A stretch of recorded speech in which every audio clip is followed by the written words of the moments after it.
Welcome to Popcorn Sports on the Popcorn Entertainment Network. I'm your host, Mike Kyle. 2 days ago, Lavar Ball announced he was taking his ball and going home with the introduction of the Junior Basketball Association Basketball League, the first league of its kind where high school basketball players can partake in the league bypassing the typical college route and earn roughly $10,000 a month. It's famously noted that Lavar pulled his second son, Lavar Ball, out of UCLA while he was serving a suspension in order to, quote, get ready for the NBA draft. A week later, Leangelo and the youngest son, LaMelo, who is 16, signed professionally with a Lithuanian basketball club. Jello will not be participating in the league, and it's pretty unclear whether or not LaMelo will be able to partake in the league as well due to his contractual obligations with that new Lithuanian team. However, the Big Baller brand is saying that LaMelo will be participating in the JBA. Here's Lavar's full statement on the Junior Basketball Association. Quote, we've officially launched our own pro basketball league called the Junior Basketball Association, sponsored by Big Baller brand. The JBA is the very first junior pro basketball league of its kind. The JBA will cater to the top-ranked high school basketball prospects in America. All nationally ranked high school seniors whose main goal are to reach the NBA will be offered an opportunity to join the JBA, turning pro straight out of high school and bypassing the usual college pit stop. The participating players will be paid up to $10,000 per month as they prepare to enter the NBA draft the following year. The JBA is for basketball players who intend to pursue the sport professionally. With the introduction of the JBA, allowing the NCAA to regulate and control the eligibility status of top basketball prospects will no longer be an issue. There is no need to partake in an institution that claims its purpose is not to help you prepare for your professional career. The recent statement from President of the NCAA, Mark Emmert, when commenting on the recent withdrawal of Lavar Ball from UCLA sums it up. Quote, is it part of someone being part of your university as a student athlete, or is it about using college athletics to prepare yourself to be a pro? If it's the latter, you shouldn't be here in the first place. End quote. And we agree. For decades, the NCAA has run a business that has exploited thousands of teens, while college institutions, coaches, media conglomerates, and corporate sponsors have all profited from the model. The JBA is a long-awaited solution to this ongoing problem. Stay tuned for more information in the coming weeks. Lavar also revealed the logo of the JBA, which is a silhouette image of Lonzo dunking. Lavar said, quote, we don't need a logo of somebody dribbling. Nobody does that anymore. Look, this concept is really fascinating to me. I'm usually pretty on the fence whether or not college athletes should be paid or not.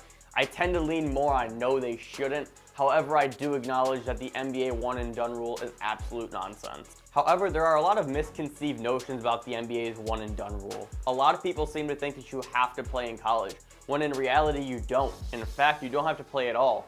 You just have to be 1 year removed from high school. There are other options, of course, that you can take if you want to bypass that college route. You can play overseas, but that can get a little bit tricky due to contractual obligations. A good example of this would be Denver Nuggets guard Emmanuel Mudiay, who is famously known for decommitting from SMU and playing overseas in China for a year.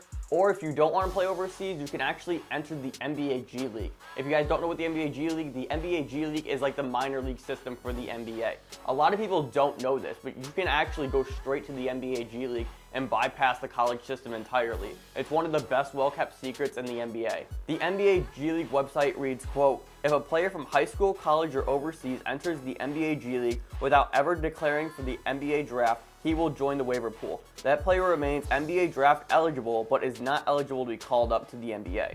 So even with these other options available where the players actually get paid, the top high school basketball players are still going to college, which tells me it's really not a big deal to them whether or not they get paid. However, there is one way I think that the JBA can work.